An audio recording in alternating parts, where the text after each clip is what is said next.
Hello guys, आज हम बात करने वाले हैं एक ऐसे स्टॉक के बारे में। आप लोगों को इस वीडियो में बताने वाला हूं जो दे रहा है स्टॉक स्प्लिट, एक के बदले 5 शेयर मिलने वाले हैं जो भी इसके शेयर होल्डर्स हैं उन लोगों को। और ये सारे के सारे शेयर होल्डर्स को उनको चांदी चांदी हो जाने वाली है। ऐसा मैं क्यों बोल रहा हूँ, तो ये वीडियो अंदर देखते रहो। कंपनी कौन सी है, कैसी काम करती है, कौन से सेक्टर में काम करती है, और आप लोगों को क्या इसमें एंटर होना चाहिए कि नहीं, तो ये सारे के सारे क्वेश्चंस का आंसर आप लोगों को इस वीडियो में देने वाला हूँ। तो ये वीडियो अंदर देखते रहो, आप लोगों को 100 टाइम से वीडियो अच्छा लगेगा। तो देखो, यहाँ पर से आप लोगों को कंपनी का नाम बताने से पहले आप लोगों को एक चीज़ आप लोगों को बता देता हूँ कि जो जो आप लोग कंपनी में ये स्टॉक स्प्लिट या यहाँ पर से बोनस या डिविडेंड के लिए आप लोग एंटर करना चाहते हो तो बिल्कुल भी मत करना। ऐसा आप लोगों को मैं क्यों बोल रहा हूँ, जो भी इसके देखो यहाँ पर से सिंपल सी चीज़ है। आप लोगों को कभी भी स्टॉक स्प्लिट, बोनस या डिविडेंड के लिए एंटर नहीं होना चाहिए किसी भी कंपनी में, या कोई भी नाम हो, कोई भी बड़ा नाम जुड़ा हो तो भी, ठीक है। क्यों ऐसा मैं बोल रहा हूँ, क्योंकि देखो यहाँ पर से आप लोगों को ये सारी की सारी चीज़ें है ना, आप लोग खाना खाने जाते हो तो आप लोगों को फ्री में कई जगह पर यहाँ पर आइसक्रीम मिलता है, कई जगह पर लास्ट में स्वीट्स मिलता है, ठीक है। तो यहाँ पर ये चीज़ ये है कि आप लोग स्टॉक लेने जाते हो ना, अच्छे स्टॉक लेने जाते हो, अच्छा खाना खाने जाते हो, वैसे ही अच्छे स्टॉक लेने जाते हो तो ये सारा का सारा स्प्लिट, बोनस और डिविडेंड है ना, वो स्वीट डिश में आता है। तो यहाँ पर आप लोगों को ऐसा नहीं है कि आप लोगों को स्पेशल स्वीट डिश के लिए ये पूरी डिश लेनी चाहिए, ठीक है। ये चीज़ याद रखना। आप लोगों को एक दो चीज़ें जो स्टॉक मार्केट में जो रिटेल इन्वेस्टर को सीखनी चाहिए वही है। हर एक वीडियो में आप लोगों को कुछ नई चीज़ें आप लोगों को बताता रहता हूँ, तो आप लोगों को ये सारी चीज़ें ध्यान में रखनी है, ठीक है। तो अभी हम बात कर लेते हैं शेयर के बारे में। शेयर कौन सा है और कब ये स्टॉक स्प्लिट देने वाला है, आप लोगों को एंटर होना है तो कब तक आप लोग हो सकते हो, वो सारी की सारी चीज़ें।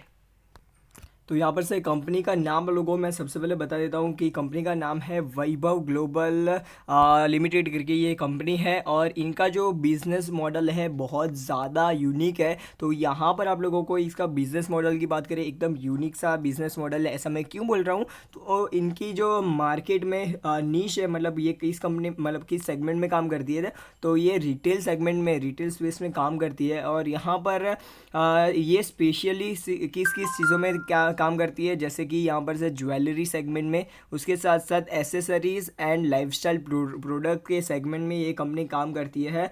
और two largest economy in the world, यहाँ पर दुनिया में जो दो सबसे बड़ी लार्जेस्ट इकोनॉमी में से आती है वो है यूएस और यूके। तो यहाँ पर आप लोगों को इसमें बिजनेस मॉडल पूरा बिजनेस यूएस और यूके बेस्ड है। तो यहाँ पर से डॉलर का भी फ़ायदा हो जाता है, डॉलर का भाव बढ़ता है तो इस कंपनी को भी ज़्यादा मुनाफा होने की पॉसिबिलिटी बनती है।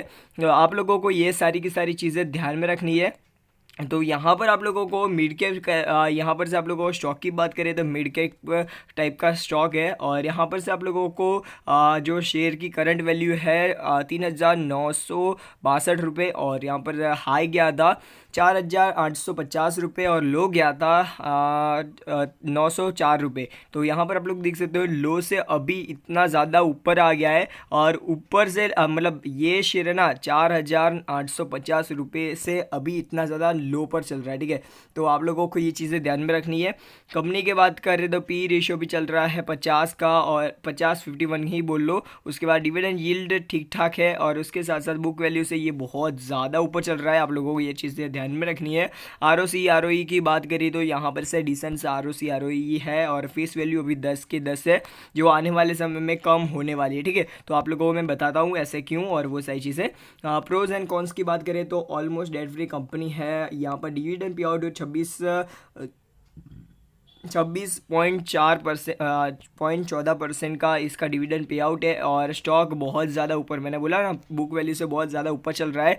और सेल्स ग्रोथ की बात करें तो सेल्स ग्रोथ में 7.63 का पास्ट 5 ईयर का पुअर ग्रोथ देखने को मिल रहा है। शॉर्टली आप लोग बात करें तो प्रमोटर होल्डिंग की बात करें तो इन्होंने डिक्रीज की है लास्ट 3 ईयर से 8%। 8% बहुत बड़ी चीज़ होती है, ठीक है। आप लोगों को ये चीज़ें ध्यान में रखनी है। इसके पीयर्स के अंदर ये कंपनी आती है 3rd नंबर के ऊपर। और यहाँ पर से आप लोगों को इसके नेट प्रॉफिट की बात कर लेते हैं तो यहाँ पर से क्वार्टर एंड क्वार्टर, ये मार्च क्वार्टर है, उसके बाद है ये same to same March quarter पर 2019 का, और मार्च क्वार्टर है 2020 का, ठीक है। तो यहाँ पर आप लोगों को देखने को मिल जाता है मार्च क्वार्टर में ये सारे के सारे जो रिजल्ट है वो देखने को मिल जाता है। जैसे कि यहाँ पर से 2018 में 32,000 करोड़, उसके बाद ये सारी की सारी जो 32 करोड़, और ये सारी की सारी जो अमाउंट है वो सारी की सारी करोड़ में, ठीक है। और उसके बाद यहाँ पर आप लोगों को ये 40 करोड़ का रेवेन्यू है 2020 का, ठीक है। तो यहाँ पर आने वाले समय में कैसा रेवेन्यू आता है वो भी बहुत ज़्यादा मैटर करता है। ईपीएस, अर्निंग पर शेयर भी यहाँ पर से कॉन्स्टेंटली बढ़ रहा है, जो अच्छी बात है। यहाँ पर कोरोना की वजह से यहाँ पर से गिरावट देखने को मिली थी, तो आप लोगों को ये भी चीज़ें ध्यान में रखनी है, ठीक है। क्योंकि यूएस में सबसे ज़्यादा, यूएस यूके में बहुत ज़्यादा, मतलब सेकेंड वेव भी आ गई थी, थर्ड वेव भी आ गई है। तो यहाँ पर आप लोगों को ये चीज़ें ध्यान में रखनी है, कोरोना का भी थोड़ा ध्यान में रखना है, ठीक है। 2009 से लेकर अभी तक का डेटा की बात करें, नेट प्रॉफिट जो आप लोगों को ध्यान में रखना है, जो यहाँ पर से पहले माइनस में चल रहा था, धीरे धीरे अर्निंग अच्छी हुई, प्लस में आया। और इसका जो अर्निंग है बहुत ज़्यादा फ्लक्चुएट है, ऊपर नीचे इसका अर्निंग है। और ऐसे ही स्टॉक भी बहुत ज़्यादा मतलब मूवमेंट बहुत ज़्यादा ऊपर नीचे देखने को मिलेगी, क्योंकि ये मिड कैप टाइप का स्टॉक है, तो इतना तो वॉलेटाइल होगा ही। और सेल्स ग्रोथ की बात करें तो अभी की सिचुएशन में अच्छा चल रहा है, और प्रॉफिट ग्रोथ भी अच्छा चल रहा है। पर यहाँ पर बहुत पहले, मतलब जिन लोगों ने 10 साल पहले इन्वेस्ट किया था उन लोगों के लिए इतना ज़्यादा कुछ खास है नहीं, 10 साल पहले की बात करी जाए तो, ठीक है। CAGR की बात करें 322% अनएक्सपेक्टेड CAGR इस कंपनी ने दिया है, और लास्ट 10 ईयर से ये दे रही है, ठीक है। ये दे रही है अनएक्सपेक्टेड CAGR, जो बहुत ज़्यादा अच्छी बात है। और मेरे ख्याल से ऐसी कंपनी शायद ही आप लोगों को मिलेगी इतना ज़्यादा अच्छा CAGR देती हो, ठीक है। रिटर्न ऑन इक्विटी आप लोगों को मैंने दिखा दी, जो आगे भी दिखा दी।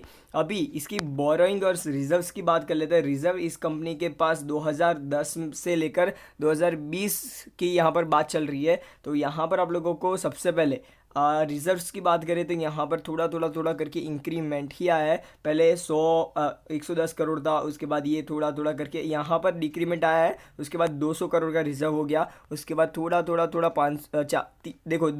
200 300 करोड़, उसके बाद 300 400 करोड़, 500 करोड़, 600 करोड़, 700 करोड़, 800 करोड़ का अभी के टाइम की बात करें तो इनके पास रिजर्व है। और बोरोइंग की बात करें तो यहाँ पर थोड़ा करके बोरोइंग भी घटा रही है कंपनी, जो बहुत ज़्यादा अच्छी बात है। और यहाँ पर अभी की मतलब सितंबर क्वार्टर की बात करें तो अभी 1400 करोड़ रुपए का, 1400 नहीं, 114 करोड़ रुपए का, सॉरी आप लोगों को बोलने में मैंने गलती कर दी, 114 करोड़ रुपए का इसका बोरोइंग है, ठीक है। जो ठीक ठाक है, कंपनी के मुकाबले ठीक ठाक है, थोड़ा तो होता है बोरोइंग कोई भी कंपनी का।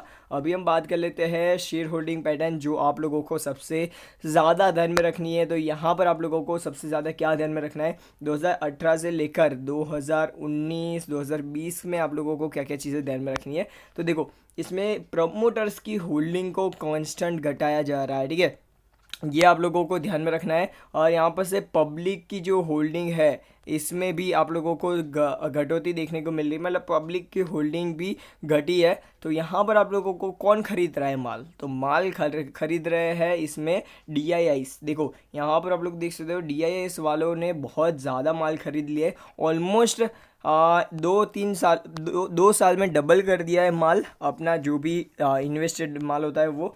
और FIS वाले ने कांस्टेंट माल रखा है, जो बहुत ज़्यादा अच्छी बात है कि FIS वाले निकल नहीं रहे, DII वाले बढ़ा रहे हैं, और यहाँ पर से पब्लिक घटा रही है, जो कंपनी के लिए अच्छी बात है, ठीक है। और यहाँ पर आप लोगों को ये चीज़ें ध्यान में रखनी है। अभी इसका रिज़ल्ट आता है आने वाले टाइम में इस क्वार्टर का, तो आप लोगों को बहुत ज़्यादा इसके रिज़ल्ट के ऊपर फोकस करना है, जो आप लोग इन्वेस्ट करना चाहते हो तो, ठीक है। और यहाँ पर अभी शेयर के बारे में बात कर लेते हैं थोड़ी बहुत। तो यहाँ पर वैभव ग्लोबल लिमिटेड करके ये शेयर है। यहाँ पर आप लोगों को मैंने बताया 3,960 रुपये का ये शेयर है। और लास्ट यहाँ पर 5 डेज़ की वन डेज़ की बात करें, ये न्यूज़ आने की वजह से इसमें तेज़ी आई थी। और यहाँ पर मतलब न्यूज़ आने वाली थी इसीलिए इसमें तेज़ी आई थी। और यहाँ पर से आप लोगों को 10% की अप मूव देखने को मिला है, डाउन मूव देखने को मिला है लास्ट 5 डेज़ में। यहाँ पर से लास्ट 1 मंथ का रिटर्न देखते हैं तो 5% का रिटर्न है। उसके बाद लास्ट 6 मंथ का, तो यहाँ पर आप लोग को देखने को मिल जाता है 110% का रिटर्न। और उस 110% अल्लाह, ओके ओके, यहाँ पर 110% का रिटर्न। और यहाँ पर आप लोगों को देखने को मिल जाए 1 ईयर के अंदर अनएक्सपेक्टेड 114% का रिटर्न। और यहाँ पर से 5 ईयर की बात करें, 5 ईयर में 1,100 ऑलमोस्ट 1,070 रुपये का, सॉरी रुपये नहीं, परसेंटेज का इसने डिविड मतलब इसने टोटल इतना प्रॉफिट दिया, ठीक है। ऐसा मान लो, ठीक है। अभी हम बात कर लेते हैं स्टार्ट टू एंड, मतलब यहाँ पर मार्केट जब इसका स्टॉक मार्केट में लिस्ट हुई तब से लेकर अभी तक का 7,450 का इसका डिविडेंड है, 7,440 का। तो आप लोगों को मैंने सारी की सारी जो चीज़ें ध्यान में रखने वाली बातें वो बता दी। अभी इसकी जो न्यूज़ है उसके ऊपर चलते हैं।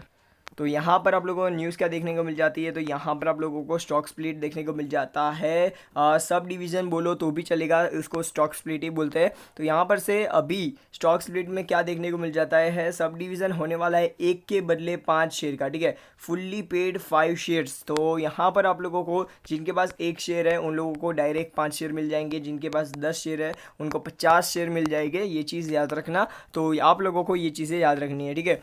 अभी ये जो इसकी रिकॉर्ड डेट है वो रहने वाली है 10 मई 2021 मंडे के दिन, ठीक है, मंडे के दिन। तो अभी आप लोगों को इसको बाय करना है, तो आप लोगों को कब तक बाय कर लेना चाहिए वो आप लोगों को मैं बताता हूँ। तो यहाँ पर आज के दिन अभी 25 तारीख चल रही है, और यहाँ पर आप लोगों को जो बाय करना है इस स्टॉक को, तो आप लोगों को देखो 10 तारीख को यहाँ पर से आप लोगों को स्टॉक जो रिकॉर्ड डेट है तो 10 तारीख भूल जाओ। उसके बाद 9 तारीख संडे है और ये है सैटरडे, तो यहाँ पर भी भूल जाओ। तो यहाँ पर आप लोगों को 6-7, देखो आप लोगों को ये रिकॉर्ड डेट से थोड़ा पहले ही बाय करना होता है। तो यहाँ पर से 7 तारीख को हटा देते हैं, तो 6 तारीख से पहले, मतलब 6 तारीख से पहले जो भी शेयर्स लेंगे, मतलब मंडे से लेकर 6 तारीख तक जो भी शेयर्स लेंगे उन लोगों को इस कंपनी का फ़ायदा हो जाएगा। आप लोगों को मैं पहले से ही बोल देता हूँ। और भी कोई दिक्कत हो तो मेरे को कमेंट सेक्शन में ज़रूर से बताना। तो बस यार आज के लिए इतना ही। Good bye, of good bye, फिर मिलते हैं नेक्स्ट वीडियो में। Good bye. कोई भी दिक्कत हो तो तेरा भाई बैठा है, ठीक है। चलो गुड बाय।